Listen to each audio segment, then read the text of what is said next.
Well, potential merger among the two spring football leagues, the USFL and the XFL. It appears one of the leagues is struggling to find its fan base.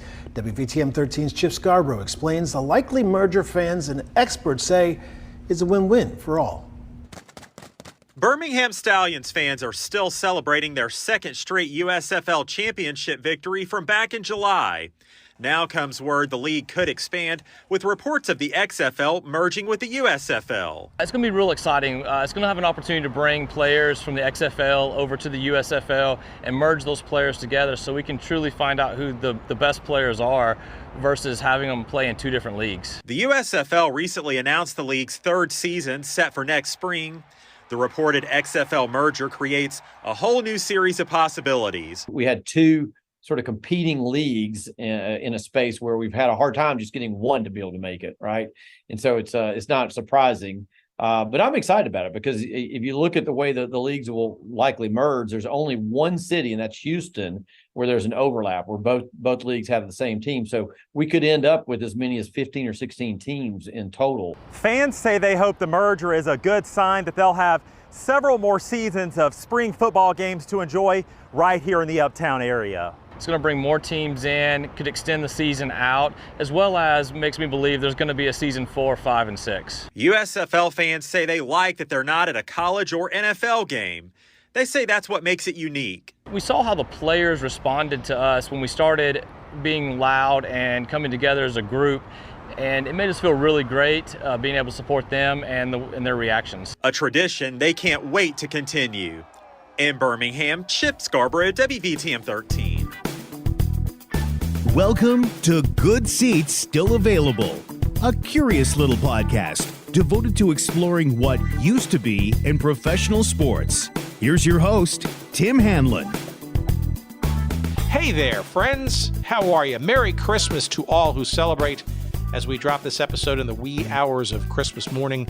How are you? It's Tim Hanlon, and it's Good Seats Still Available. Yes, no rest for the wicked or the weary. We are here. Even on Christmas Day, nothing is going to stop us from our weekly pursuit of what used to be in professional sports. I am your chief cook and bottle washer for the proceedings.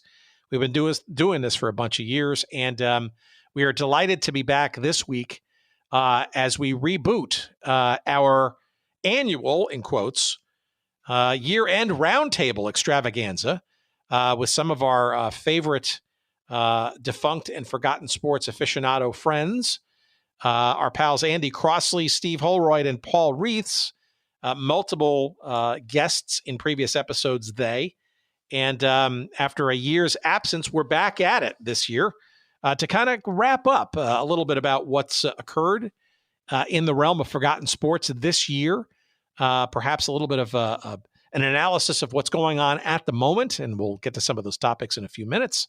And maybe even opine about what possibly will happen in the year at least to come when it comes to professional sports and all the various issues related to such. And our clip there at the beginning of the episode gives you a bit of a hint about at least one of them, and that's Chip Scarborough from WVTM 13 News, the Hearst-affiliated NBC station in Birmingham, Alabama. And as you can imagine, in Birmingham, they do care about this USFL since the Birmingham Stallions are the two-time champion now of the second incarnation of that USFL. And to know that it's going to be merging with the XFL, that third version of such, in 2024. And that report came from, September of this year. And I must say, though, that since then, a couple of months ago, not a whole lot new has emerged as to what this merger might look like. Is it the USFL running the show? Is it the XFL? Is it rebranded?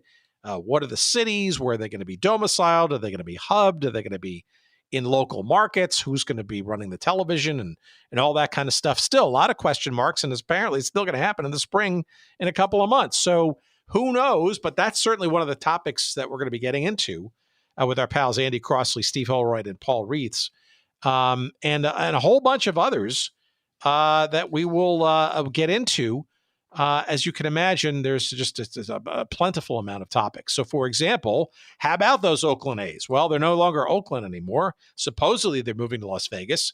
Is that really going to happen? Don't know. I don't know where they're going to play. Nobody seems to know where they're going to play, even if there's a stadium to be built in Las Vegas, if that even passes some of the last hurdles there regulatorily and in front of voters. Even if that happens, where's the team going to play in their in-between state, so to speak? I doubt Oakland wants to have them there any longer than they have to be, and I'm not sure there's any place in Vegas really that's appropriate. So that could be an interesting journey. Lots of stuff, though. We talk about Major League Cricket, which had a very interesting and relatively successful first year. The Savannah Bananas, what a story there. We had Jesse Cole on earlier this year and as a lead into what was a wildly successful tour around the United States, and another one to come next year with play in some major league stadiums. Can you believe that? We talk about that. Things like the Premier Lacrosse League, which is kind of going from its tour-based thing to a more traditional team model. That's coming up. We got the third branding for the Women's Hockey League, now known as the Premier Women's, the Professional Women's Hockey League, PWHL. So that's coming around. The National Women's Soccer League is just exploding with a TV deal and a brand new stadium for the Kansas City Current team. We talk about that. Slam ball makes an appearance. We talk about some expansion and relocation rumors for the NBA and the NHL and Major League Baseball. And look, volleyball is going to have 2 leagues next year, 2 pro leagues, maybe a third even. League One and Professional Volleyball Federation. How's that going to go? And we, retrofit our previous explorations of pro volleyball back in the 70s and some of the mistakes that they could make again if they're not careful.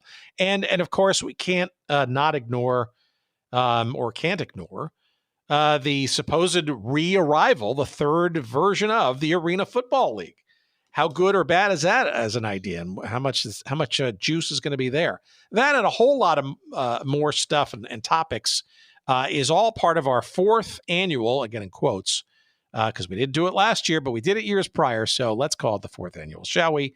Our sort of year-end roundtable extravaganza with our guest this week, Andy Crossley. He, the proprietor of funwhileitlasted.net. Check that site out. It's a sort of essential Wikipedia-like goodness for stuff like we like to focus on, teams and leagues, forgotten sports and stuff. Steve Holroyd, who labor lawyer by day, but is a crack researcher and historian by night in things like soccer, oldie time basketball, and lacrosse, crosscheck.com, CROSSE check.com, and soon phillyclassics.com, and a whole bunch of social media follows, which we'll give you at the end of the show. And Paul Reeths, who is one of our old-time USFL historian guys, but also is the chief proprietor of 2 sites that we love and refer to on a regular basis, OurSportsCentral.com, sort of the locus for all things alternative and minor league sports news and stats. And speaking of stats, his other site, StatsCrew.com, where all the statistics of the current and previous leagues of yore, World Team Tennis and the Major Indoor Soccer League and World League of American Football et al. Can be found on StatsCrew. You won't find those in other sports statistics sites, but you will at StatsCrew.com. Andy, Steve, and Paul join us for a fun conversation, and I am pleased to bring it to you as our little holiday gift for you today. So please, let's have a seat, relax, and get ready for it's been too long conversation as we discuss the past, the present, and the possible future of what's ahead for our little distinct genre of forgotten sports and defunctness. Here's our conversation we had with Paul and Steve and Andy just about 5 or 6 days ago. As you sit back, have that last sip of eggnog, please sit back, enjoy. It's our pleasure to bring it to you. Here we go.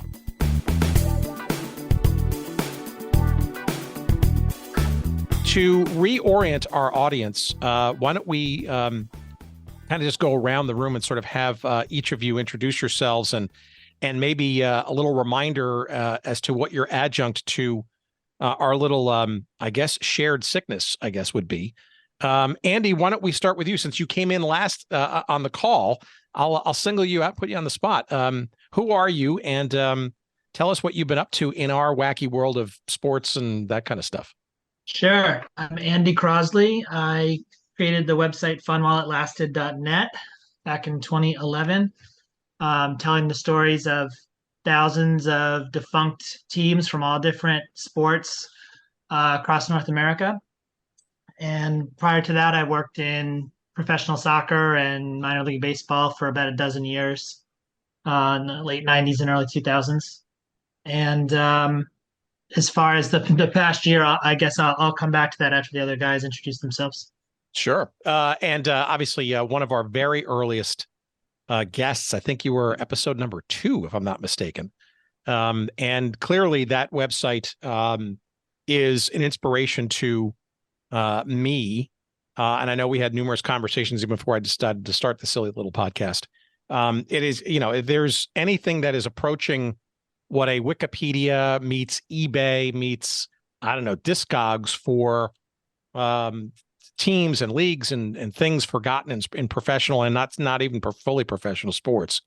Funwhileitlasted.net is, is a bookmark and then some. And I know I'm not the only person who feels that way. Well, thank you.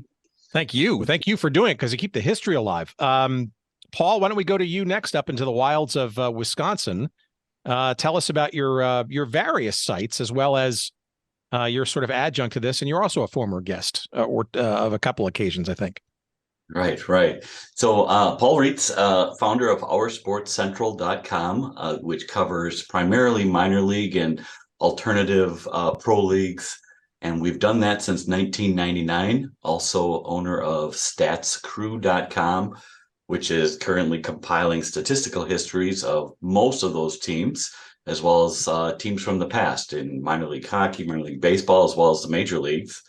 I also run USFLsite.com, and really the USFL, the United States Football League of the mid-'80s, was the league that got me into all of this, all these alternative different leagues outside the big four major leagues. And so, that over the last year, we've been super pleased that we've been able to preserve all the highlight shows from the old USFL, which aired from 83 to 85. So that's kind of been my thing over the last year. That's the ESPN stuff, right?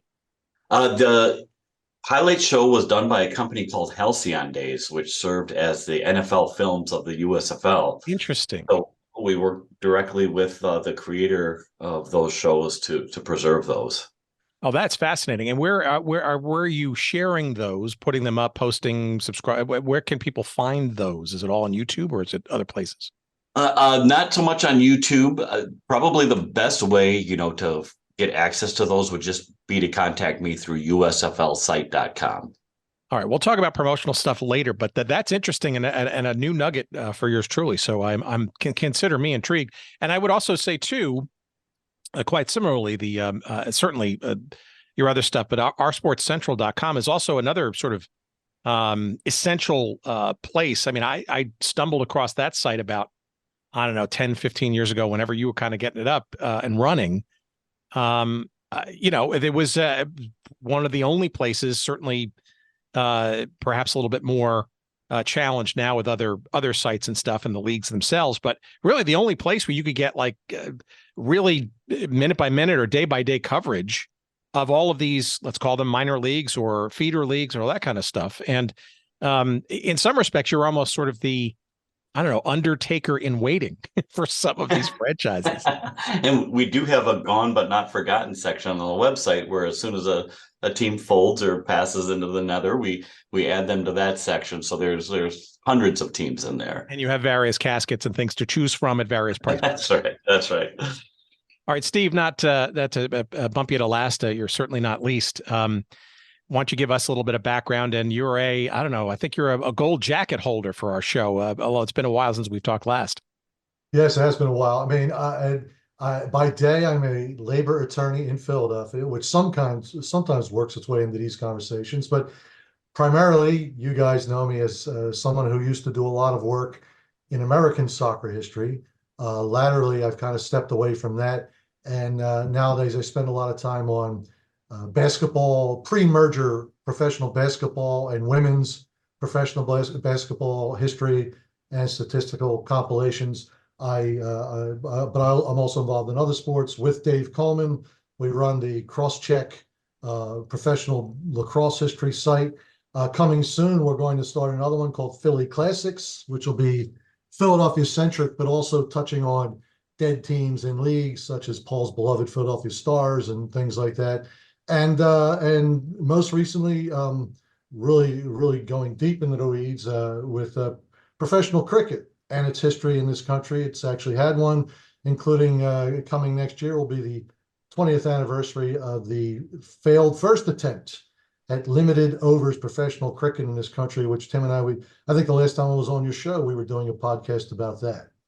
Yeah, indeed. And I think that's a good jumping off point. We're going to have all kinds of different topics and stuff. So you guys, just to jump right in as your various areas of expertise warrant. But why don't we start there? Because I think on certain people's radars, but not necessarily, it did get some attention for sure. And I think it did sort of trickle into the mainstream.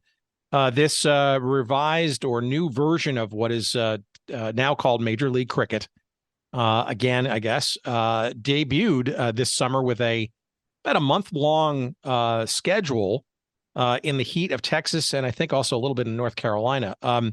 What were your thoughts, Steve, about that? I learned a lot just by watching it and not sort of understanding the full story. It could have gone worse, but I think it was pretty successful on a number of different levels with perhaps some things to learn going forward. What were your thoughts? It was successful, and I think, and bear with me, I'm probably going to wax a little poetic on this, but it works well into the theme of this episode.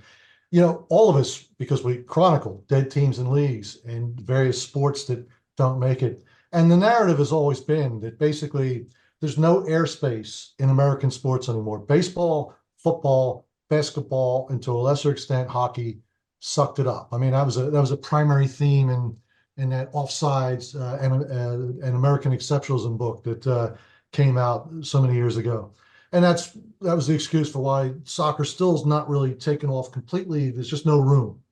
So Major League Cricket is interesting in that league. It's a worldwide sport. It's second. I think it's still bigger than basketball. It's still the second most popular team sport in the world. But instead of trying to create space for it, Major League Cricket's taking a much different approach. It's basically saying, rather than try to wedge ourselves into the traditional American sporting landscape, we are going to instead market ourselves to a niche. And that league is very much marketed to the South Asian, particularly Indian, immigrant community in this country. And you see it with the advertising and the broadcast. I go to many minor league cricket games. It's an affiliated feeder league. And the ads, it's very much directed towards that community, but it's different than what, say, soccer was doing in the 40s and 50s, in that while they may be marketing the sport to a community they know is going to support it, or they're counting on it to have it supported, the game itself, the league itself, is very much multinational, with the best players in the world coming to play, admittedly only during a short window. But that's typical of leagues, of domestic cricket leagues across the country. That's not a sign of weakness or inferiority on Major League Cricket's part. So it's interesting that they're putting themselves out there. Cricket's here, and Tim, you kind of a prime example. It's here. We're hoping it's going to be sustained by this immigrant community, but in a way that soccer never did.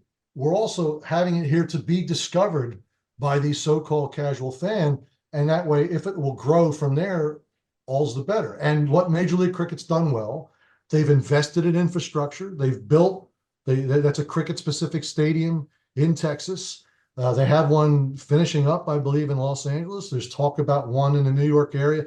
They're definitely planting roots. They have clinics. They're doing much more to grow the game than, say, the social clubs that ran those, 40s and 60s ASL teams did. But they're not for want of a better way to phrase it, they're not wasting money trying to lure the casual fan. Rather, they're spending their money on, we're here if you want to discover us, and you're welcome if you do. And it's again, it's a fascinating experiment because as I led with, all of us have seen how other new sports, even if they've been popular elsewhere in the world, have come here and either never really broke beyond niche status, such as say box lacrosse. I mean, I was at a game today, again, another 8,000 crowd. I mean, that league's been around 40 years and it's not really taking it to the next level. Other leagues and sports have just flat out folded, as we all know. And MLC is really trying this different approach. And so far, it's been very successful. Now the question becomes, and then I'll wrap up, the question becomes whether that 4-week season, which again is not atypical for domestic cricket leagues, because that's just the way cricket rolls, whether that will be enough to ever be enough of a footprint to maybe attract others remains to be seen. But they've hit all the right notes. They've done everything really well so far, and I'm looking forward to the next season and beyond. Yeah, I thought that was really interesting on the CBS Sports Network broadcasts of those games, right? It was those matches. They were clearly playing to the audience who already knew what cricket was about, how it's played. There was no sort of, pausing for explaining the various rules and that kind of stuff. I mean, no wincing like the 1970s ABC broadcast with Jim McKay, outlining where offsides is and that kind of stuff. It really is obviously speaking to it. And I think, frankly, too, it's also, you mentioned the expats, especially that sport, right? They know where the world-class players are and what the right competitions are and stuff. So they're probably not going to tolerate anything that's quote unquote minor league. So you got to start with the best. And arguably you see how many years it'll take to kind of more broadly mainstream, I guess. But no, it seems to be they can make it sustain with the the latent numerous numbers of people who already understand cricket and just don't have any place to sort of go to and see it aside from traveling abroad. Could be onto something very unique in this sports landscape. Yeah, I mean, the responses I've gotten, people who see limited overs cricket. I mean, Americans just roll their eyes at the 5-day test match structure. And even the ODI, which is 50 overs, per side, is the 1-day international, is long for people. But the concept of 20 overs, which is essentially 120 strikes, and with every ball counting as a run, so people aren't just nibbling around the stumps all day long.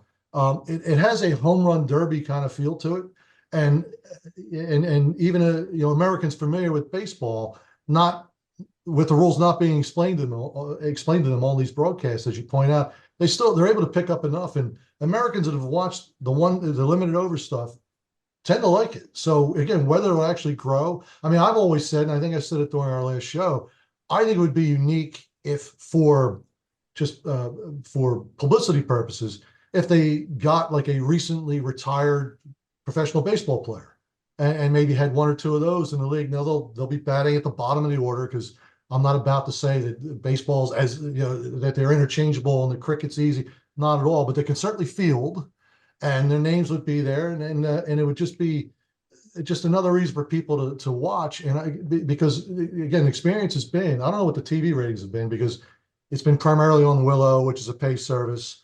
There were a couple of the CBS Sports Network shows. I don't know if it really moved ratings wise, but generally people watch it like it. So it'd be curious to see if they're going to try to take the next step and bring in more people other than expats to see if it's going to grow. Hey, Andy, I'm going to drag you into this and watch the segue here. What I thought was really interesting about Major League Cricket is that there was a real energy around converting this abandoned or forgotten, relatively made new minor league baseball stadium in suburban Dallas to retrofit and create into pretty much the main stage of Major League Cricket. I don't know what the specific circumstances of that former franchise in minor league baseball was, but the fact that it was recycled into a cricket thing is interesting to me. And I wonder, given the state of minor league baseball, which I know is near and dear to your heart, you've got an interesting take and some observations about sort of what's happening on the minor league level. I have a feeling that there's going to be some other, shall we say, minor league baseball franchises that might have some some similar real estate to offer to other players or to other entities going forward, given what's sort of fast consolidating on the minor leagues. No, minor league baseball is going through this massive transition that really like hit its peak during the COVID winter of 2020-21, when Major League Baseball essentially did a hostile takeover of the National Association of Professional Baseball Leagues, which is the governing body of minor league baseball, sort of unilaterally like axed 25% of the teams. And there's been a lot of ripple effects to that. So like the stadium that you're talking about in Texas is called Grand Prairie Stadium, and that was actually built for independent baseball, which is minor league baseball that's professional but isn't affiliated with a major league organization in sort of the way that most people kind of imagine. And independent baseball was an area that in the early 2000s, like the first couple of decades, first 15 years of the 2000s, a number of promoters had success convincing these municipalities to build them these stadiums, that cost anywhere from like $15 to $50 million, usually public money, almost always public money. Grand Prairie was one of them. And then they would have these independent teams come in and play, 4 or 5 or 6 years and go bust. And a lot of those stadiums have already been torn down.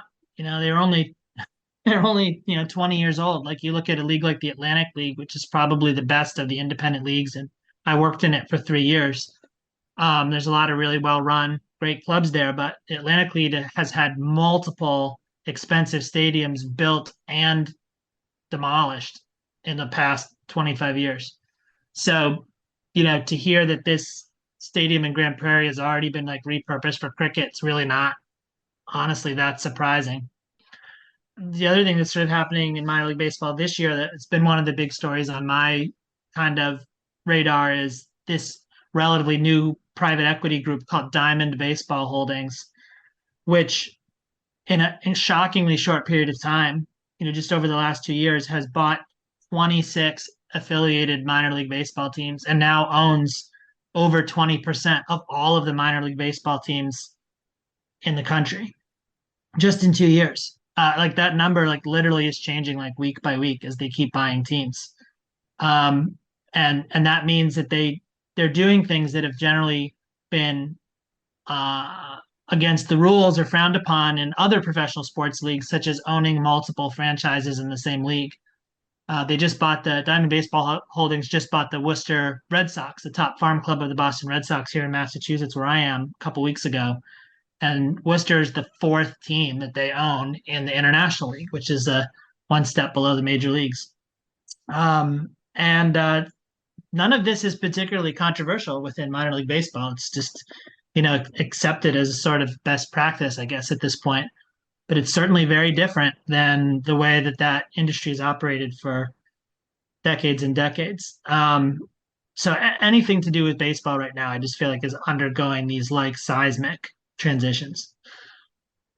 We had, as you know, we had Jesse Cole on our show earlier this season, prior to the launch of the Savannah Bananas U.S. tour this year. There is at least a bright spot there, or arguably, something different afoot, right? Maybe we did talk about a little bit of this with Jesse about sort of like, why now to sort of go on the on the independent circuit, so to speak, and push the envelope on rules and the entertainment kind of thing. But I'm curious about what your thoughts about the Bananas are, and if it's helpful or hurtful to the minor league thing, given what's sort of transpiring on that front, and maybe the hollowing out of the minor league game as we've known it for years. I love the Bananas. I don't know too. I don't know what its impact on minor league baseball is. In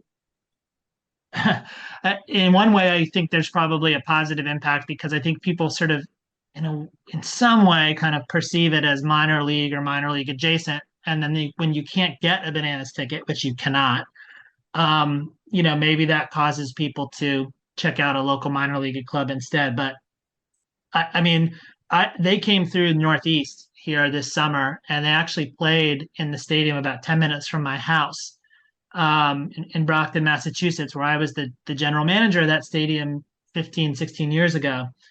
And that stadium's fallen on hard times. It's sort of like similar to what I described with the Grand Prairie Stadium. It's kind of rough around the edges. It's hosting like amateur, collegiate, wooden bat league baseball now. And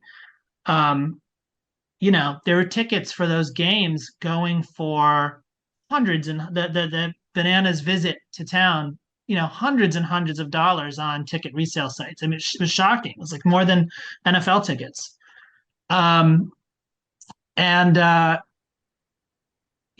the time they came through, I took my son, who's 8 years old, up to Portland, Maine to see a Portland Sea Dogs game. Very well regarded 30-year-old minor league team. And, it was a good time. It was fun. But I have to say the promotions felt really stale. I'm just watching the same old sort of hackneyed, sort of vaudevillian, dizzy bat race kind of stuff that seems like every team around the country has been doing now for 30 years.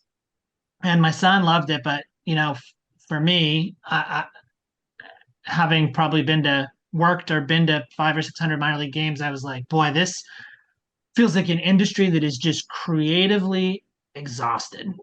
Nothing new under the sun. And then the Bananas come along, and it literally is very new. And it's because they really have looked at things like just even the fundamental rules of the sport and unilaterally changed it for the purposes of their tour.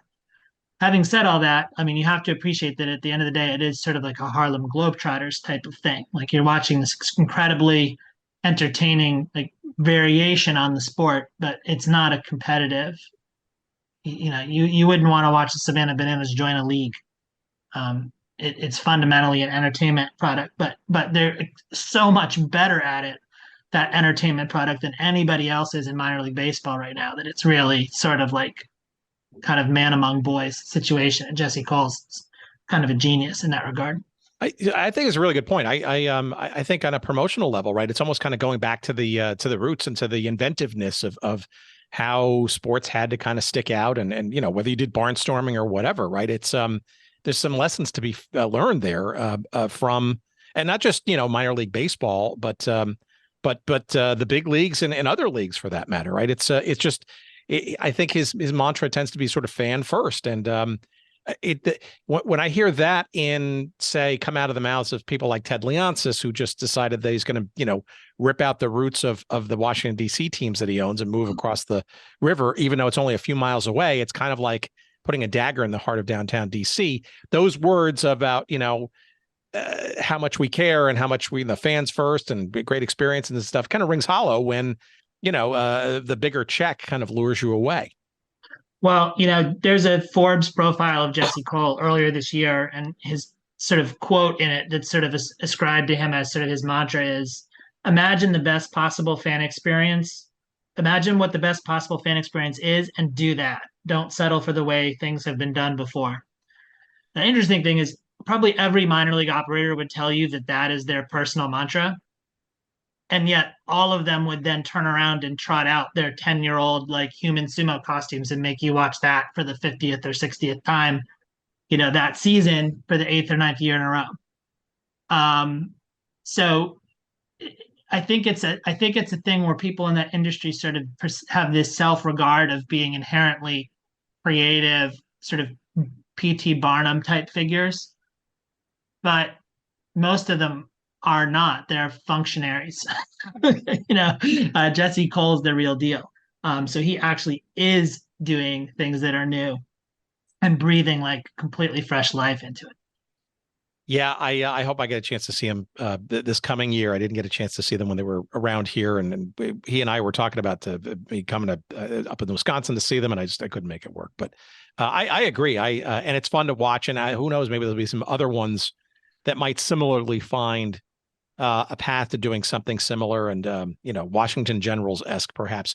All right, Paul, let me spin back to you, because I think one of the big topics of this very moment, especially amongst football fans, is what the hell's going to happen in 2024 with these still officially still separate and distinct spring leagues. The second iteration of the USFL and the third iteration of the XFL.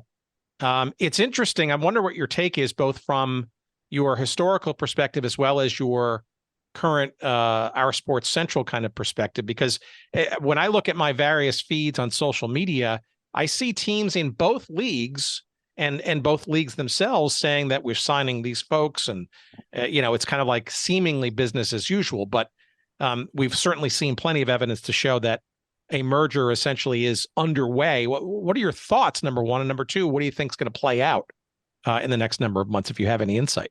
And both leagues have, acknowledged that there's a merger in the works, that they sought regulatory approval, which has apparently been granted within the last couple of weeks. So it's going to happen. There's going to be a combined league that starts on March 30th of this next year. They haven't announced the lineup of that league yet. There's probably some teams that are shoo-ins to make it, but we don't even know the number of teams yet. Looks like anywhere from 8 to probably topping out at 12 would be the most. So we're Andy, I'm sure, is chomping at the bit, because we have some teams that are going to die the moment that thing is announced. So it's going to happen. And it is one of the bigger stories, just because of the economics of these leagues. You have the Fox television network, which owns the USFL, and you have the XFL, which literally was funded by tens of millions of dollars from Redbird Capital. So these are some very relatively well-heeled organizations within this sphere. If you look outside the big four sports leagues, these are some really well-funded organizations, and they're going to be combining forces. Now, whether that means that we get something that's actually stronger or not, that's open for debate. Well, it's also interesting too, frankly, to kind of speculate as to sort of like where the threads are being pulled from, right? Because obviously an undertow to all these conversations, right, is the money part. The business, sports is always, especially on the pro level, has always been about business, and we've talked about that nothing is new, if you will, under the sun, just the players and the people and the machinations behind the scenes. But private equity is a kind of a relatively new asset class to kind of really full bore into this. And you mentioned it with Redbird and some other entities, right? But my suspicion, though, based on my reading of the tea leaves, which is indicative of nothing, is that maybe Fox Sports, which is doubling down on, and the Fox parent company, right, has really doubled down on their future in the media universe as being more about news and sports and more sort of, more traditional live broadcasting than, content in the library and that kind of stuff. And it almost feels to me like they are seeing this more as a television product first and foremost. But yet, I think the majority of the investment, per se, right, came from the XFL side, right? I mean, it didn't take much for Fox to kind of rip off the old USFL trademarks and graft it somewhat quickly, hastily, upon this spring league thing that was kind of going on sort of quietly in the corner, and kind of, make it something to pay attention to before the XFL's third version came about, right? So it's interesting how the Fox Sports people are kind of playing with, I don't know, I'd call it materials than it is investment per se. And the XFL folks who actually have a bunch of the dough and arguably some of the better uniforms and logos. And I think that the XFL put forth a better product. I agree. And part of that was just being in front of live audiences. They had stadiums for every team. The USFL in year one only played in Birmingham, so 3 out of the 4 games every weekend were in front of no one. And this last year they transitioned to kind of a hybrid where about half the teams had kind of a home stadium. Canton was a different neutral site. And it still didn't seem like it worked all that well. There was something, maybe the XFL had a little bit more of an edge to it, because even in front of a crowd of 6,000 in Vegas, at least those fans were into the home team. Whereas outside of Birmingham, maybe Memphis, you had a hard time finding that in the USFL. Now you look at the economics of what happened. Redbird certainly has a lot of money. For those unfamiliar with Redbird's apparently exploring some interest in buying a significant chunk of Paramount, which would give them the CBS network. This is a very well-heeled group of people. On the other hand, for the USFL, you have Fox, also very well-heeled. It sounds as if Redbird may have reached out to Fox, but at the end of the day, I'm not exactly sure that it matters. What matters is that whoever made the call, the other side picked up the phone, and they carried these conversations forward. That probably lets you know that the economics in the short term have been pretty painful for these entities. They're losing a lot of money. And yet what Fox sees is that one of the few things that's still holding attention for broadcasters is live sporting events. The downside to live sporting events is that you have to pay rights fees, and sometimes tens or hundreds of millions of dollars in rights fees. Well, if they can own an entity, they can not only televise live sports, but not have to pay any rights fees, and they get all the equity out of that organization. I think they're probably pretty realistic that it's going to take a while to build that. So if there's a kind of a silver lining in all the losses, and the XFL, admitted that they lost $60 million last year. The USFL claimed they made a profit at some point, and yet lost viewership compared to the XFL this last year. So the economics in the short term are pretty painful, and I think that brought the two sides together. At the same time, the overarching landscape might be what's inducing some patience from Fox in this whole project. They want to be able to broadcast live sports, one of the few things still holding ratings in the broadcast industry, and they want to limit their exposure on rights fees. And in this case, they'd be limiting them to zero. So let's use that as a segue and more sort of round robin stuff. So guys, virtually raise your hands and your voices as we kind of go through some of these other conversations. But Paul's bringing up sort of a really important component of all this, which is quote unquote television, whatever that is anymore, right? Streaming and broadcast versus cable and RSNs, regional sports networks, and all that stuff. There's no question that there is an absolute upheaval going on in the media world, and the previous economics, by the way, which have been largely the things funneling the ever increasing salaries in a lot of these leagues, is being supremely challenged, right? Save for, let's say, the NFL, right?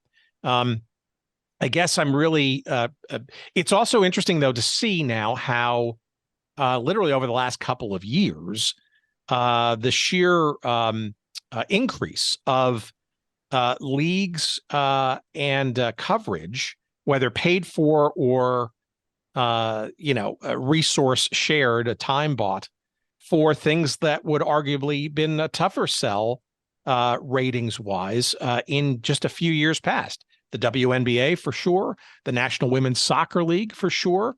A whole bunch of these entities, Athletes Unlimited, this sort of thing for women's sports that's sort of a collective.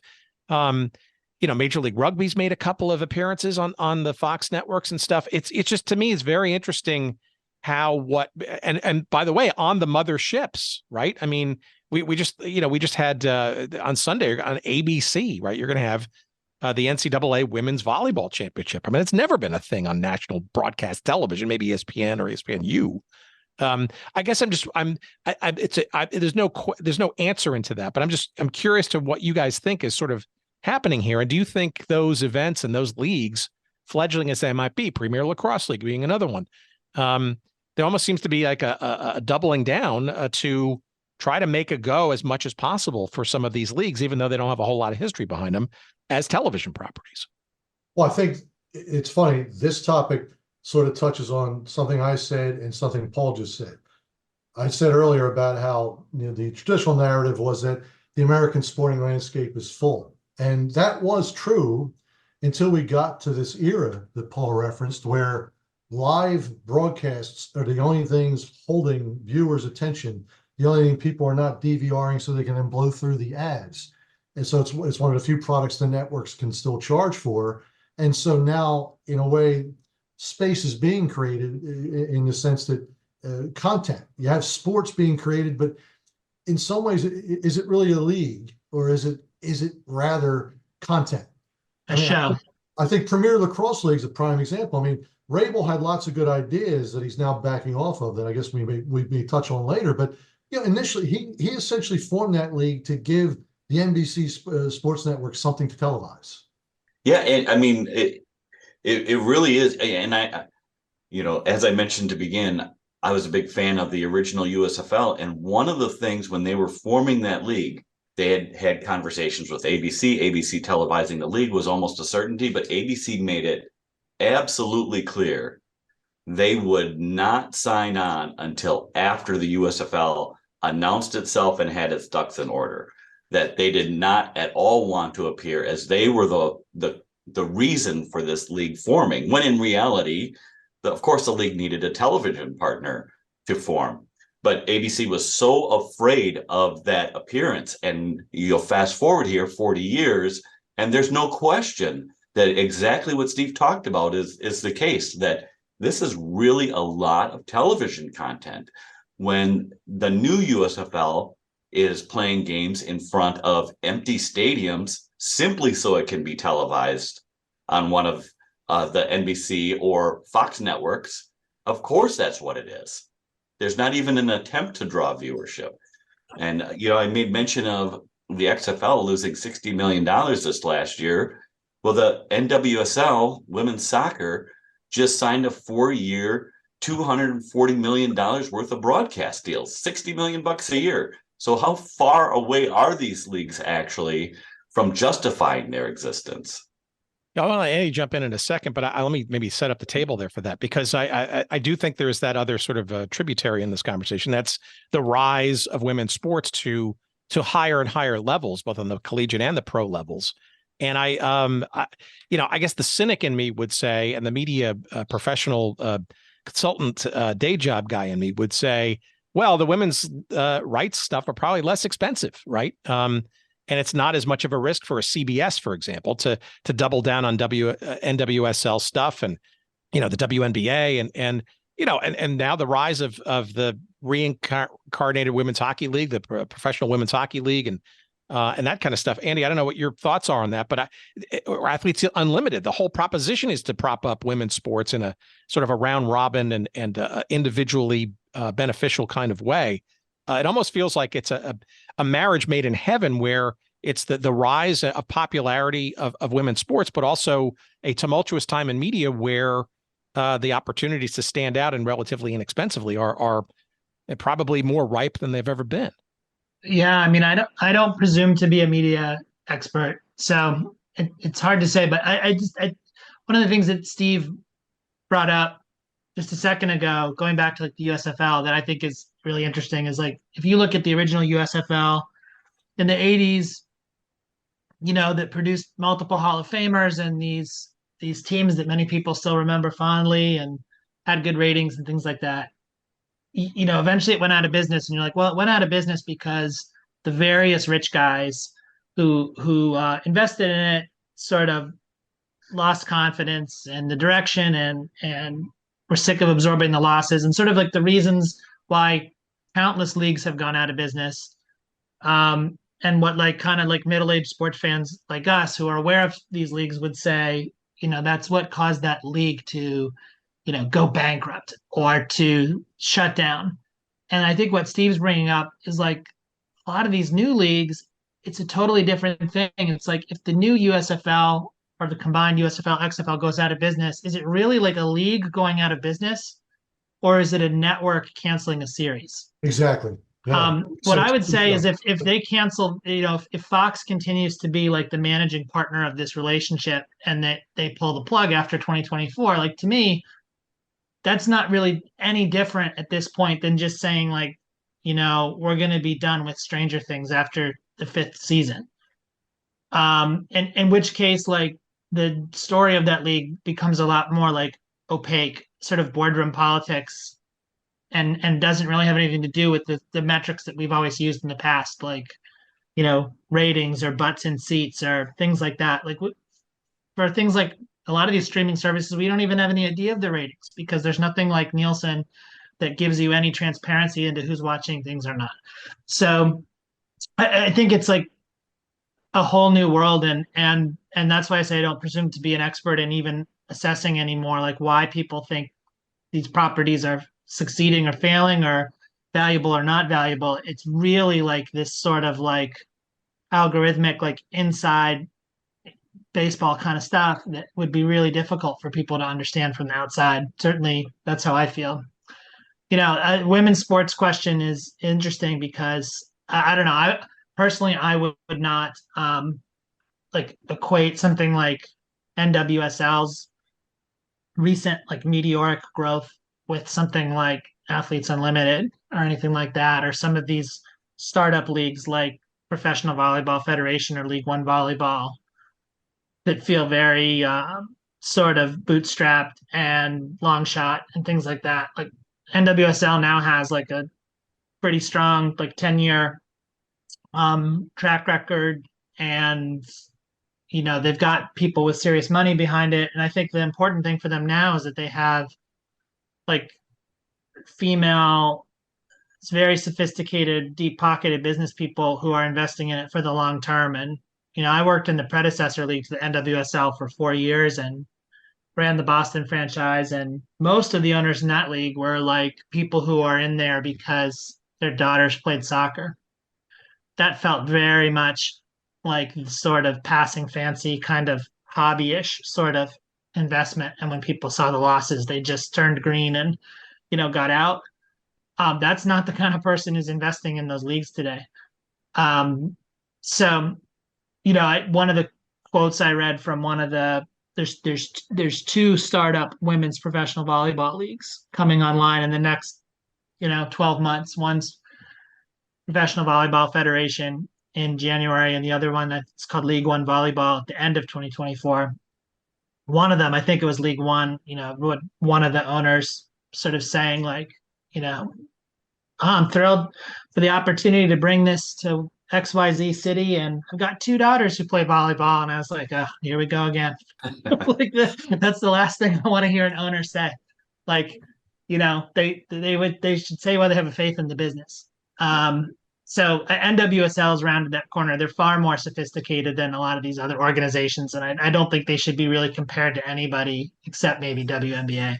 Those 2 are just in a different league than anywhere else. Would another way of saying that also might be another way of saying that maybe these 2 volleyball leagues need to start and go under for the 3rd version to come about where they finally will get it right, maybe just like soccer did. Because I mean, look, people forget, right? I mean, WPS and the league before that, what was the WSA, right? No, right. You know, it's been a bunch of moments, right, to get to this point. Sure. I mean, yeah, but at the same time, you have like National Lacrosse League. It's pretty much, for the most part, been the league for 3 decades, and you know, had a couple of very brief predecessors like decades earlier, but they've mostly been able to hold it together through lots of trials and tribulations. I mean, there's so many different ways it could go, but I guess to your point, like if you said who's going to be the next merger after like the USFL and the XFL merging, I would probably say I'd put my money on those 2 women's volleyball leagues, you know. Joining forces. Yeah. No, yeah, I get it. So, all right. So let me just throw out some other ones. Also promised for 2024 is, wait for it, the 3.0 version of the Arena Football League. Anybody intrigued by this or think that this is going to go better than the other versions? No. Yeah. I'm intrigued in the same way that I am when I pass a car wreck. Yes. I just do not have any confidence in this group. I haven't seen any money at play. I don't see any sports experience in any of their management. This seems to be a slapdash effort at every turn. They took the remaining teams from a low-level indoor football league, which was falling apart, and rounded out its lineup with them. Teams in Salina, Kansas, and Billings, Montana, Dodge City. I mean, these are ridiculously small markets, and yet they're trumpeting themselves as the rebirth of this wonderful league, which did have its heyday at one point, but which never really proved itself economically. And now you're trying to come in with people who don't understand any of the sports market, I don't believe, who held a press conference in New York City for some unknown reason, even though it looked like it was a banquet hall at a Days Inn. And they announced a schedule that now, as teams are releasing their individual schedules with dates actually filled in, had no bearing on who anyone's actually going to play. It just has been a ridiculous effort from my perspective. And Andy, if you've seen anything differently, I'd love to know. No, it is a complete joke. And it's in line with when you see like some metal band from the 80s that had a couple gold records, and now the bass player is out touring under the name with nobody else from the original band, playing like state fairs and bowling alleys. Like that's what this is. They scraped together enough money to buy, the name out of bankruptcy court. And other than that, it's everything that Paul said. It's like people with no experience, no money, no common sense in terms of where they put these teams. It's hardly even worth considering.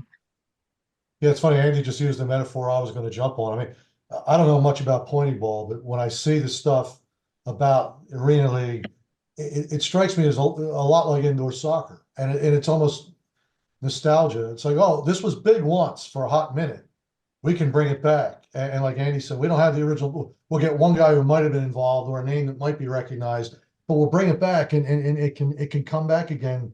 And these folks don't realize that whatever window of opportunity they had, indoor soccer, arena football, it's probably a couple other sports you can pick, that there was a moment and it's gone.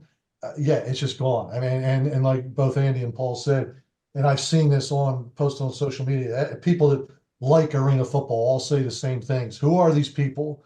We don't see any real money here. We don't see any real sense of commitment. It's really just a joke. And Paul, your sites have been chronicling the diaspora of of the AFL over those years, right? The IFL, and it's not, I guess, indoor football is the appropriate term because arena football is a trademark thing, but that's been a slog and a half, right? And players, and I don't know how the economics of all that works, and God bless the Omaha beef, right? But I just I just don't know how one plays and makes money, and then again, I'm not in those markets, but it's kind of like the dark corners of professional football since, right? Well, and especially now, I mean, you look at these guys are making a couple $100 a game, even in the best league that there is, which is the indoor football league. So there's not a whole lot of money to be made there. And this last year, you had 16 outdoor teams between the USFL and the XFL. If you weren't in the USFL or the XFL last year, you are so far off the professional radar that seeing you get to any point where you're going to be paid a living wage it's really, really difficult. It's a very low probability thing. And the Arena League now, they're promising to pay something around $1,000 a game for 10 games, which is still 10 grand for the season. So many players won't play for that. That might not cover their insurance, for God's sakes. No. And you're not going to pull them from this USFL XFL combination. You're not going to pull them if they have any real NFL practice squad aspirations. They'll make that in a week on an NFL practice squad. So to me, the whole thing makes no sense. You also have to look at, like, a lot of the people who are organizing these things are, and I'm speaking obviously not about the Arena Football League in particular, but if you go back, 30, 40 years at these real sort of obscure corners of the sports marketplace, like, I know one that'll make Paul chuckle, but like the revival of the American Basketball Association throughout the early 21st century, like, a lot of these are just conventional financial scams that are dressed up in the clothing of professional sports leagues.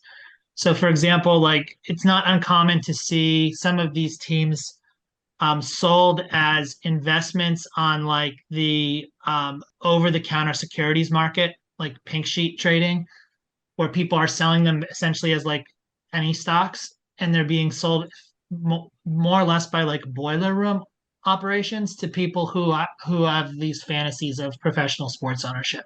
And those are the ones that you see blow up after a team like either never takes the field or plays like 3 games or 4 games. And Paul's website is one of the few places that has actually like provided you know aggregated coverage of those things, and shows that some of these people have like you see the same names pop up over and over again, but they have track records of deception, of moving from sport to sport. And I think they laser in on the kind of things that Steve just identified, like indoor soccer or arena football, these sort of degraded fads that have come and gone, and they see that as their opportunity to make a quick buck on somebody who's not sophisticated.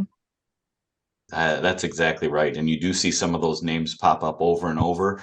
And I think the reason they gravitate toward the indoor soccer and the arena football is that they can kind of run it on the cheap. They can get something up and quote unquote running to some degree that they can then start to sell off shares or sell the whole thing off. And you've just kind of seen that cycle repeated. And I sure hope that's not what this new Arena Football League is doing. But if there's any real money in that league, it has not showed its face yet. Yeah, along those lines, like I think Andy was saying, or maybe it was Paul, being in the arenas does make it a little easier to do it on the cheap, and that's why you saw, like last year, of all things, a rival box lacrosse league. I mean, NLL is hardly flourishing, but someone started a league and put teams in Trenton and Norfolk, Virginia, just places that are not major league by any stretch. But it probably was. It was someone saying, "Hey, this is lacrosse. It's the next big thing. Look, all these kids are playing it. We're gonna put these teams here," and it lasted about 3 weeks. We had a writer cover one of those PBLA games, and he was just shocked at the level of disorganization. They had nothing set up. They had nothing for the media. He saw the first goal in league history scored. Nobody knew the guy's name who scored it. It was just the most ridiculous setup. My entire focus is on dead and forgotten leagues and stuff, and I don't even know about it. So there you go. That's saying something. Maybe. All right. Well, I want to get to this particular topic because I think this is about the hottest take. I think anybody's, even on the street is going to have, and I gotta get your collective and individual opinions on the Oakland A's craziness going to Las Vegas. And I put it in quotes in my email to you guys, maybe because there's so many things that don't seem to be firm on this stuff, aside from the fact that the owners said, yeah, the Oakland A's, you can move to Las Vegas, but where are they going to play? How's that going to happen? There's tons of legal stuff going on. What are your thoughts about this from your historical perspectives of seeing teams and leagues relocate and not always being successful in doing so? I have my opinions, but I want to hear yours first. Well, historically, I say they should move back to Philadelphia. Historically, the wrong team. Philadelphia is an American League city, but I could go on another half hour about that, so I'll leave it be.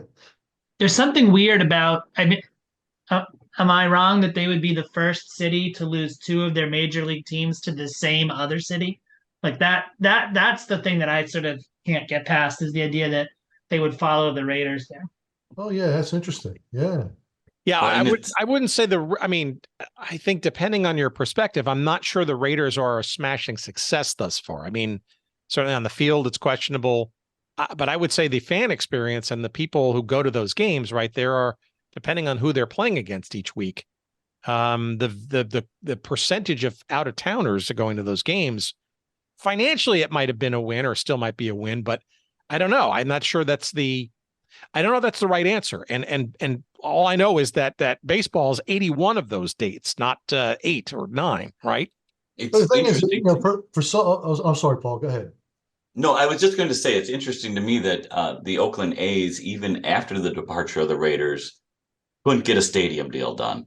And I think that That's what their ownership is going to say drove this decision more than anything else. They couldn't continue to play at the Coliseum, and that there weren't any stadium possibilities on the horizon. Las Vegas, apparently, in some nebulous way, is willing to accommodate them with a different stadium. And so that's the decision that they made. So sorry, Steve, I didn't mean to cut you off there. No, and if I was actually going on a slight tangent, I mean, we were talking earlier about how a lot of these new sports teams or sports leagues are popping up as basically television shows because television needs content. And I was about to say, as a side note, it wasn't that long ago when these leagues said they would never put a team in Las Vegas because they wanted nothing to do with gambling. They didn't want the temptations of gambling. And now, I mean, I think as these teams are wearing gambling websites and apps on their uniforms, we're seeing the sea change where, again, because it's another source of revenue and someone's got to pay for these salaries, I guess, that we're even having this discussion at baseball of all sports that, again, Pete Rose is not in the Hall of Fame because he still committed the ultimate sin. He, bet on baseball. And now they may have a team in Las Vegas. And it's just, look, Oakland's always had its problems. I mean, the team's never been accepted in Oakland. It's had two separate dynasties and just never really moved the needle there. So the fact they're finally leaving, I guess, isn't all that surprising. But what's more surprising is, again, these leagues are now allowing teams to go to Vegas. Yeah, I guess I was being not all that long ago. No, I was getting a little bit more micro on this one. Like, for example, the stadium that apparently they've agreed on, although it's not been fully voted on, is only on 9 acres on the Strip. You can barely fit a baseball stadium of any quality and size and seats in that small parcel of land. And frankly, where the hell are they going to play in the interim, even if they do go there? To me, that's the more intriguing and future episode driven conversations that I'm interested in, because there's nowhere in Oakland or the Bay Area that's going to want to have them, right? And there's not many places to play aside from the minor leagues park in Las Vegas, and they already have a team there. These guys are going to be vagabonds, and just to me, I'm intrigued for content. For me, I'm really interested, but I think it's a farce. Hey, Tim, just to draw a comparison, Target Field in the Twin Cities, the home of the Minnesota Twins, is on 8.5 acres. So you're saying it could be done. Okay, then. It can be done. It's a very intimate kind of setting, but it can be done. Well, let's expand on that a little bit, and then we'll get to then I'll sort of round up with one last big question for you guys and some predictions to sort of end it all. But while we're talking about possible relocation and by extension expansion, I mean, other cities that pop up in the Major League Baseball parlance, right? Whether that be the White Sox again or the Rays every couple of years. Nashville, Charlotte, Portland. What do you guys think about those markets for baseball? And frankly, should baseball expand further than they currently have right now? Or is it saturated? I don't know if, saturated. I mean, I'm always, other than what people call the Ponzi scheme aspect of it, why last one's in for to gets the money, so to speak? Well, it's just, look, expansion fees, everyone's going to get more money, but previously you think the leagues were expanding in order to keep a rival league from popping up, and I think that drove a lot of MLS expansion because they're afraid someone might try to start another league that might offer an alternative, including perhaps pro rel, but we don't see the sexy rival leagues like we used to, because essentially when free agency became a thing, the rival leagues really lost their ability to poach the best players, or even compete during the draft. I mean, USFL, because there wasn't really real free agency in the NFL at the time, they were able to grab Brian Sipe and sign some of these guys, or the WFL, they were able to make a splash. The new USFL, let's assume if the new USFL was that ambitious, they wouldn't poach anybody because everyone's getting paid what they're worth, so to speak. So I'm not sure why, unless the owners decided they wanted more money, and they seem to be doing okay with TV deals and attendance and stuff, why they would want to add more teams, because I do think it will affect the product. I mean, there's only so many good players out there. I mean, it's statistically, we've seen it every time in every sport. Every time there's expansion, There's a watering down of the product, and certain stats get inflated and things like that. So look, it's one thing if a team is dying. I mean, they've moved Montreal. They talked about, I mean, years ago they were talking about putting a bullet in the brain of the Florida Miami franchise, and they don't. So it never happened. You know, will Tampa Bay move just because, again, even though everyone said this would be the case, they finally figured out that no one wants to sit inside in the summertime in beautiful Florida. I don't know. But I mean, I'm left with wondering why. I can see why the NHL wants to, because there is a bit of a Ponzi aspect. The other owners want that expansion money because they're not getting the big TV money. But I don't see why, because I mean, everyone will say there's too many teams and the product's too diluted already. And I think the uphill climb for Major League Baseball expansion is that Major League Baseball is so dependent upon local revenue. Unlike the NFL, which gets the bulk of its revenue through its national TV contracts, Major League Baseball has to sell 81 home dates per team, and they need to find some kind of local broadcasting agreement in addition to some pretty significant local sponsorship. So I think those are some of the uphill battles that Major League Baseball faces. The other argument maybe against expansion is even if you have 1 to 3 markets which may be able to host a Major League Baseball team, it might behoove Major League Baseball to keep them at arm's length simply so that their existing franchises, such as Chicago White Sox, can use them as a threat to move to in order to get stadium deals done. Yep. That's as old as pro sports has been around. Andy, do you have any thoughts on that stuff? And I'll throw in, what do you and others think about, the NHL expanding, and Atlanta for a third time has been talked about. NBA, Seattle and Las Vegas apparently seem to be locks, and there's Vegas again now with possibly all 4 major top tier sports. What do you think? I have to admit, I don't pay a whole lot of attention to the expansion efforts of the big 4 sports.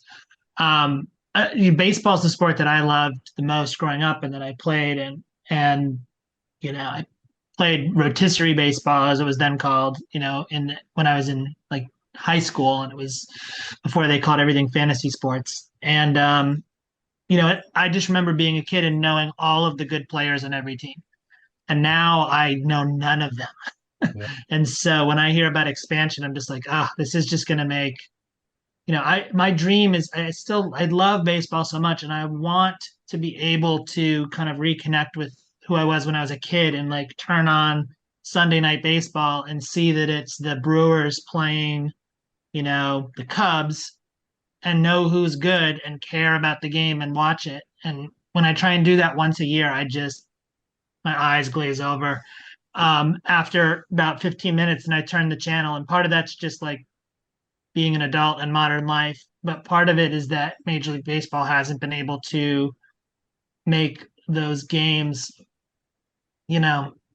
relevant and compelling in the way that people will watch out of market NFL or even NBA.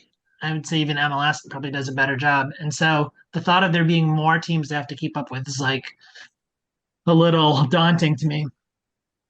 No, Andy's got a good point. You remember, like when we were younger, when you were collecting baseball cards, you would basically, if you got the whole set, you would be able to collect everyone who was in the league, and that's and you got to learn who the players were. Going to Andy's point, you knew who was good and who was bad. Yeah, now it would take like a 1,200 card set. No one's going to collect that. It's the problem with expansion is things get less intimate in the sense that as a fan, you know who's playing throughout the rest of the league, and you don't. And I'm a Yankees fan, and when I tune into a game, I don't recognize my own team's starting lineup. Again, owners get money out of it, and I guess it's great if you're in the city that has a team, but I really don't know if it does a whole lot for the sport. I mean, there was a certain charm to the original 6, right? That was probably too small, but even with the original 16 in baseball, went for many years, 8 teams in each league. I mean, there was something to be said for that. That intimacy wasn't, even for a fan out of the market, it didn't take much to know who was on what team and who was good and who was not. And you're able to follow along even if it was only on the radio, listening to a 50,000 watt station, 5 states away. At least you were a part of it. Now it is it's a lot harder. Yeah, as a Boston Red Sox fan, obviously the Yankees are and always will be our biggest rival. I go to a few Sox games a year. I watch them on TV, but I feel like I know more about the Dallas Cowboys defensive line than I do about the New York Yankees starting rotation. And that says a lot about the way the NFL is marketed today versus the way Major League Baseball is. All right. Well, these are all great points and just beyond the pale already what I was hoping for this conversation. So you guys have brought it, which is fantastic. So here's my last question, and then I want your predictions of various things. And it can be from anywhere. Here's my proposition / question. If you've listened to any of my episodes over the last, 2 or 3 years, my old man of the yelling at the clouds topic has been, maybe we're near or at some level of apex or peak of pro sports, maybe cyclically right now, given all the money that's in it. And money's obviously been part of sports from day one, right? But I mean, the type of money, the private equity stuff, the centralized ownership, the multiple franchises thing, the celebrity investment thing, the advent of gambling, what could go wrong with that, even NIL and the college level and all that kind of stuff. It just feels to me, I don't know. And maybe this is because I just spend too much time rattling into the years past and trying to look for rhyming histories here, but it feels to me like there's a bubble afoot here. On some level. Expanding to 32 teams. I mean, the MLS, it's such a quickly thing. And Steve, we haven't even talked about them bowing out of the US Open Cup thing, which feels to me like a money move for their closed league of investors, right? So I guess the question for you guys is, do you feel similarly on any level that we might be kind of, we might be near sort of the end of this cycle of, shall we call it pro sports inflation? Because I think it's kind of getting there. And maybe that might be wishful thinking for this stupid podcast, but what do you guys think? I remember I said 2 years ago, I made the bubble remark specifically about MLS. And while I guess I'm not necessarily right, and it's still around, it's made a series of head-scratching decisions. I mean, as someone who was once a fairly passionate fan of that league, the move to Apple was just, you talk about going out of your way to either chase your casual audience away and milk your core audience. And now, you're again, what's past is prologue, but you have to know history to avoid repeating it. I mean, we're teeing up Soccer War 2. I mean, you got this closed group that thinks they're bigger than the game. I mean, and it's always been an uncomfortable relationship in American soccer, the FIFA's role, and by extension, the USSF's role, telling a pro league what it can or can't do on certain levels. But they're gonna further distance themselves from the soccer world. I mean, they've already done it in the eyes of many by not having promotion and relegation. I mean, I don't get as worked up about that as some people do. But now you're going to bail on the most, the longest running tournament the sport has. It's storied. It was part of what made MLS relevant when it first started out, as opposed to the North American Soccer League, because it was playing in these tournaments that resonated beyond just the league. So I mean, are they and with the rapid expansion, with a league that's getting less American with each added team, at some point, I mean, again, I said it 2 years ago, but they haven't done anything that's changing my mind that at some point they may find themselves, popping that bubble. And going, Tim, to your broader question, yeah, pro sports generally. I mean, at what point is it, whether they're creating these leagues as television content or whether they're genuinely trying to create it to professionalize and like with cycling, take an activity, or pickleball, although that's already dying on the vine. If people are finding out stuff that people like to do is not necessarily the thing they like to pay to watch. But with ESPN++ and everything else, will you find the public saying, enough? Why am I spending premium money on inferior product? Why am I going to get tired of these athletes making too much? I mean, that old narrative that pops up. So, well, these guys, they make too much, why do I support them? Yeah, Tim, I don't disagree. You have this bubble feel. You just can't, it's hard to tell though what's going to burst first. And if it does, will it have a domino effect that winds up taking certainly these niche sports down with them, or might even, affect some of the bigger sports? I mean, is NHL as healthy as it likes to say? I mean, I guess it's like the way with the depression. When you have an actual depression, God forbid, you see the weak businesses fall by the wayside. Is that what's going to happen? Or is the first bursting bubble going to have a chain reaction and might take out some sports that all of us have grown to love? And Andy, Andy and Paul, before you guys answer, I also throw out too the actual cost, the average fan, right? Just the cost of tickets and that kind of stuff, the television stuff that's changing, which is where a lot of the salaries have been predicated on by the regional sports networks. I went to a Nashville FC game, MLS game this summer at a Leagues Cup thing because we were visiting Nashville on vacation, and I was just thinking, let's take a look and see what the cost of a jersey is at the stadium. It was $119 for a relatively flimsy MLS jersey. $119. I could see 65, but wow. For what it's worth, I went to a Wings game today, and I guess the new novelty now are these really ugly, oversized baseball hats. I mean, they're like really oversized, and it clearly has fad written all over them. $150. It's incredible. I don't think it's a bubble, personally. I think there's always bubbles within the sports marketplace, but I think it's not a bubble. I think what it is just that as, wealth in society becomes more and more concentrated, it's wealthier actors, whether they're individuals or private equity firms or streaming networks, that are making the bets. And the bets are just going to keep getting bigger and bigger. As they control more and more wealth, the bets that they make on these speculative things or very established properties like the Ohtani contract that just got signed, those bets just get bigger and bigger because the wealth involved is more and more. And that makes it feel like a bubble. But for the reasons that a lot of people have already cited, like the appeal of live television, live sports on television for advertisers, I think the bets are just going to keep getting bigger. I think, to Tim's point about ticket prices and apparel prices, obviously the fans are get left behind in some of these big bets and the price escalation and inflation that goes with it.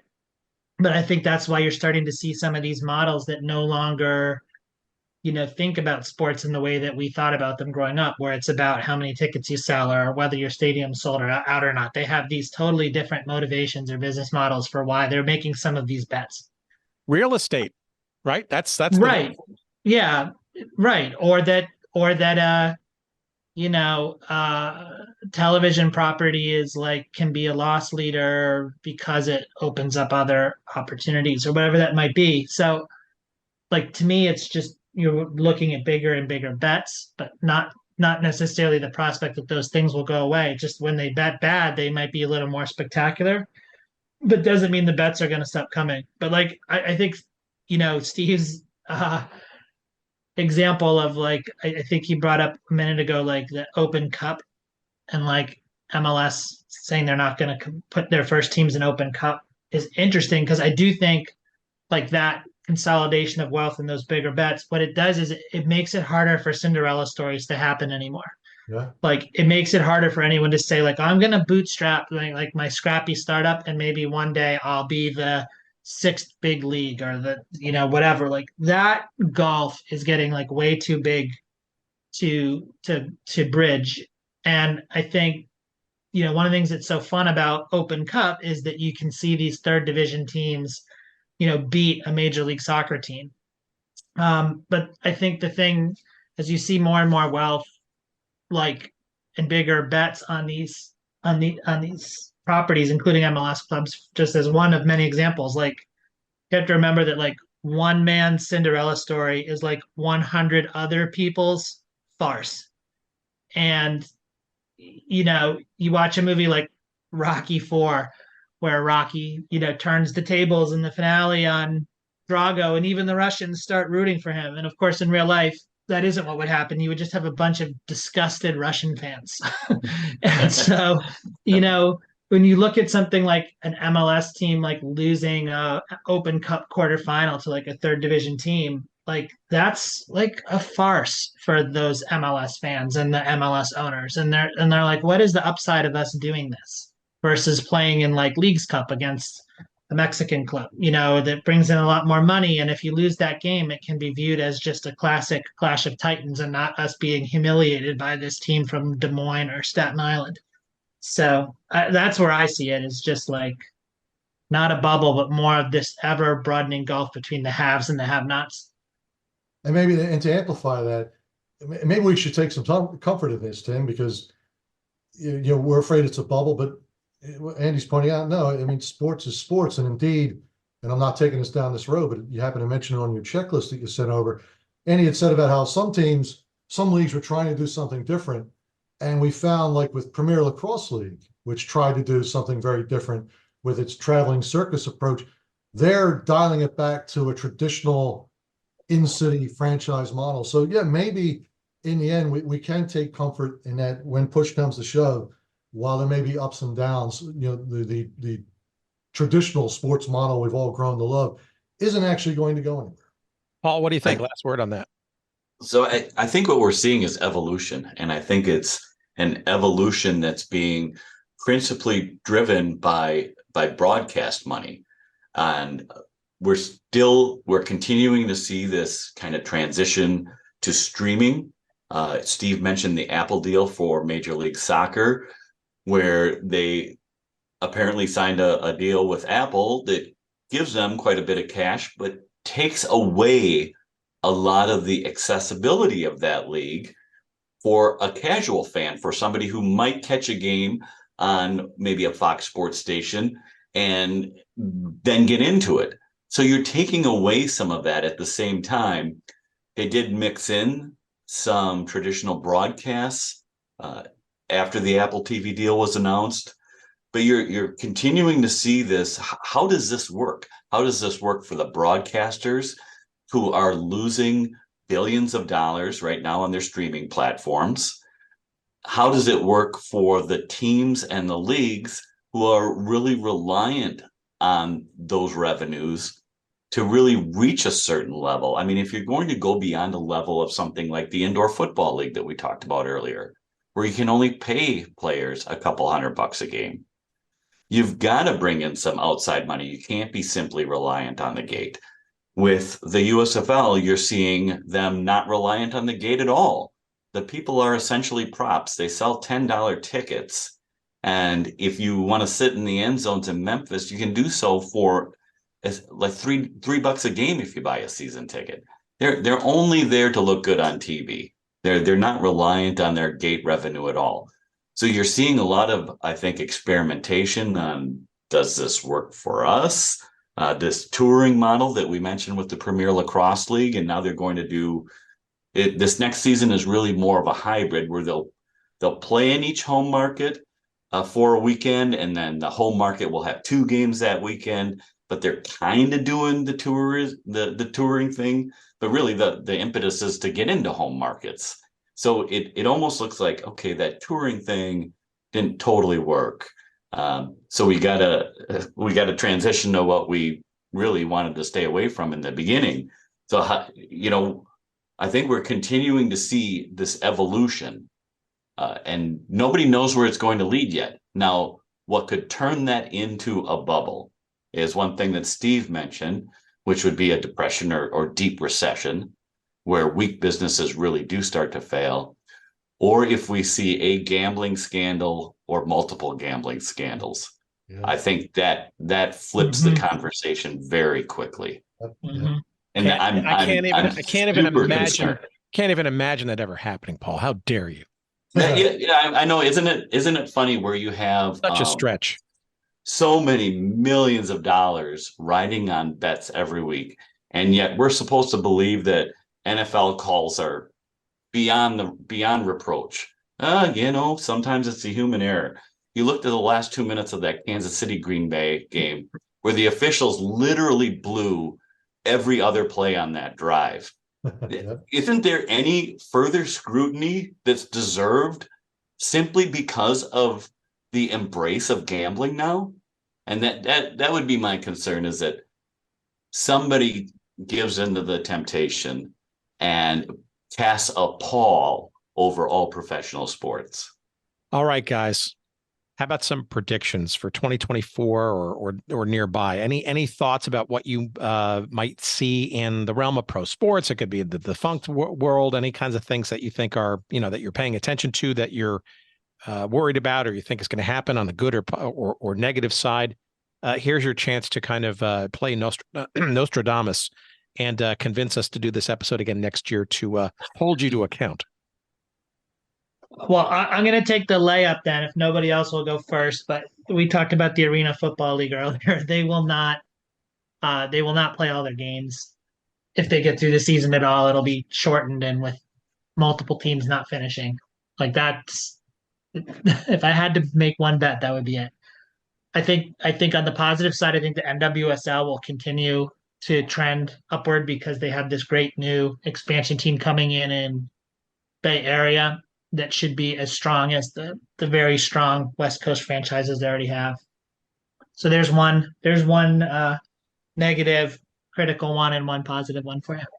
Yeah, Andy kind of stole my answer because of the Arena Football League, but I will also go way out on a limb here and predict that alternative outdoor professional football will also be tremendously unprofitable, albeit with deeper pockets and more patience behind it. So those would kind of have my attention right there. In NWSL, one thing we haven't mentioned is them getting a stadium built in Kansas City. To me, this is where men's outdoor soccer really took off, is when they were able to get municipalities to put skin in the game by building stadiums. And now you have a women's team that's been able to do that. So we'll kind of see who bites next for an NWSL stadium. And I guess I do have one after all. There you go. That's more like it, Steve. Now that I think about it, I think the success, the relative success of the NBA in-season tournament, borrowing, as we all know, from League Cup concepts that we've seen in soccer, is going to incentivize the NBA to maybe take the next step and start embracing the concept of perhaps some kind of international series.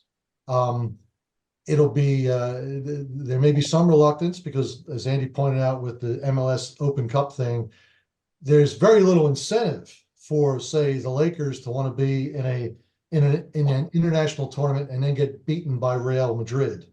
But I think at the international stage, as the U.S. team is less dominant, as other countries have really caught up, that I think the NBA may feel almost compelled to say, it's time for us to put ourselves out there and we're going to start playing. I mean, we're already doing these preseason games, but often against really weak teams. We're going to start playing against some of the best Euro League teams, and we're going to start embracing the international nature of basketball and see if that will grow the NBA as a result. Yeah, look, I wish I had one. I really don't. I kind of duped you into that. The only prediction I'll make is that we're probably, and I have to be careful as I say this. I'm not sure I'm ever going to run out of topics. So if it's a good thing or a bad thing for anybody who listens to this show on a great level, I don't know. It just feels like there are plenty more stories to be had in the months and years ahead, and whether that's the NHL finally giving up on Arizona, or whatever market or situation occurs for the next couple of years for the A's as they vagabond their way from Oakland maybe to Las Vegas. I'm intrigued with the new television contracts that NASCAR has and the various splitting of all those, and whether that generates any newfound interest and streaming stories and that kind of stuff. And there's slam ball. It's back. I know Andy's a huge fan of slam ball, but maybe that turns into something or not. The one thing I would like to see, and this is less a prediction than anything else, and I've got some friends in in the executive suites of ESPN. I think there should be an ESPN Ocho channel.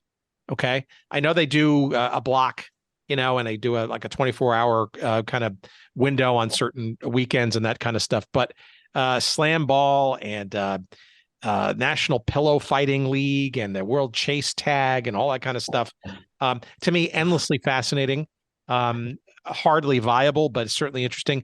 But I think in it, you could create a fast streaming channel, label it ESPN Ocho, and I don't know, and just have it and give that a place for various niche leagues and potential sports. I think it's a no-brainer, and people will watch it on a regular basis and ad support it too. But anybody from ESPN that's listening, there's your idea. Go ahead. I get 10%. As long as you want to push into the media realm, I think another prediction is that there will be outlets like the husk of Sports Illustrated that continue to humiliate themselves over the next year with AI produced garbage that make that sort of, sports coverage in a lot of the digital sites just completely unreadable. And it sounds like Forbes and USA Today too. Yeah.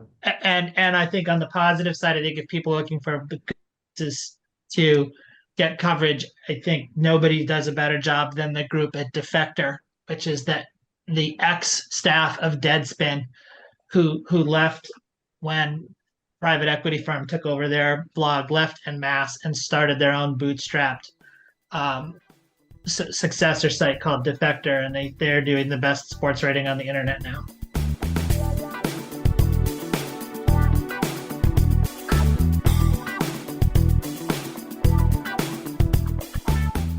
I mean, where else are you going to find just steaming hot takes on teams that don't exist anymore and leagues that have come and gone? Only here, friends, only here on this here little show. And that's why we do this every week. Who knows why? But we have fun doing it. And I hope you enjoyed that conversation as much as I did having it. Let's see. You can follow Andy Crossley at his website, arguably on the Mount Rushmore of forgotten sports leagues and teams and stuff. It is called funwhileitlasted.net. If you have never been there, check it out. If you have not bookmarked it yet, you should do that. Just a treasure trove of goodness about all things forgotten and defunct and relocated and then some in professional sports. An inspiration. That site is funwhileitlasted.net. Steve Holroyd, he is a labor lawyer by day, but by night, watch out, friends. Lock your doors, wake the neighbors, phone the kids.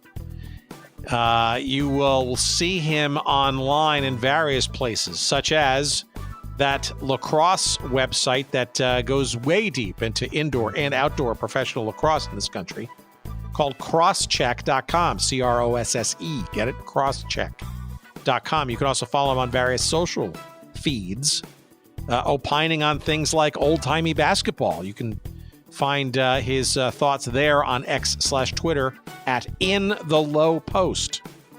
That's his handle there. Perhaps on his takes on soccer, which he is falling out of love around, which you heard in his commentary.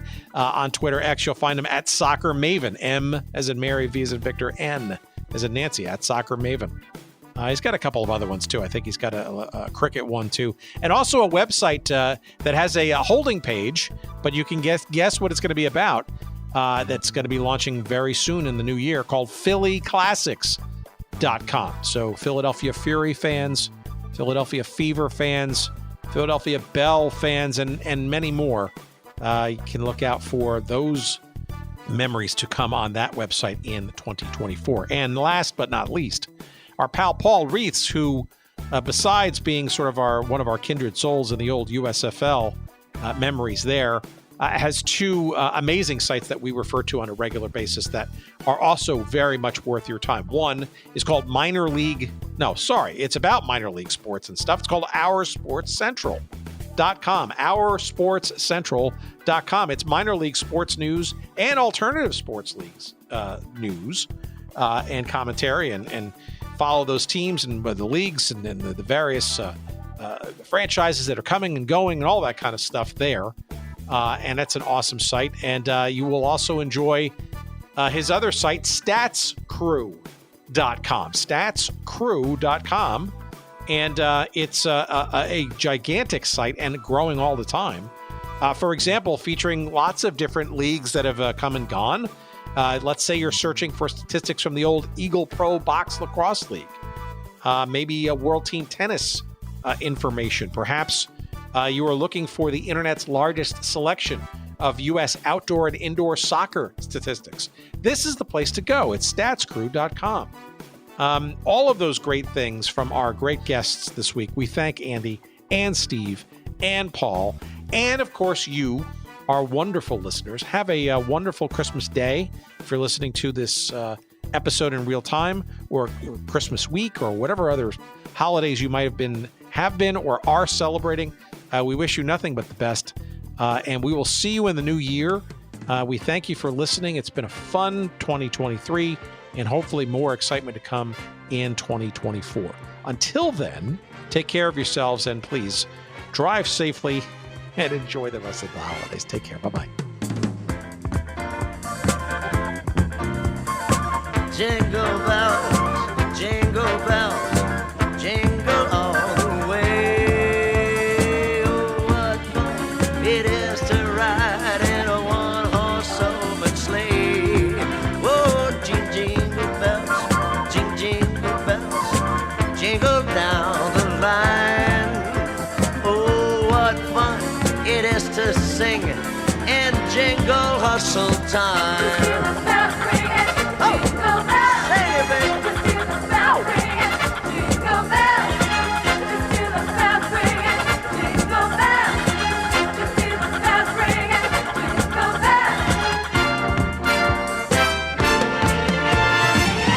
Dashing through the snow in a one-horse open sleigh.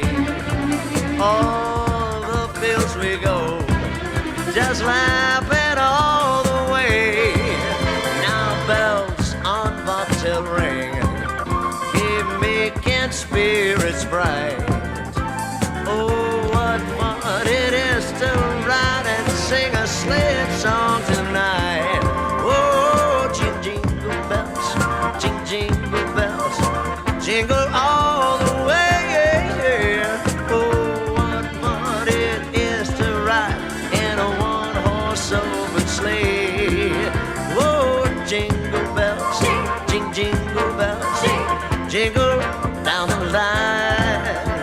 Oh, what fun it is to sing in jingle hustle time.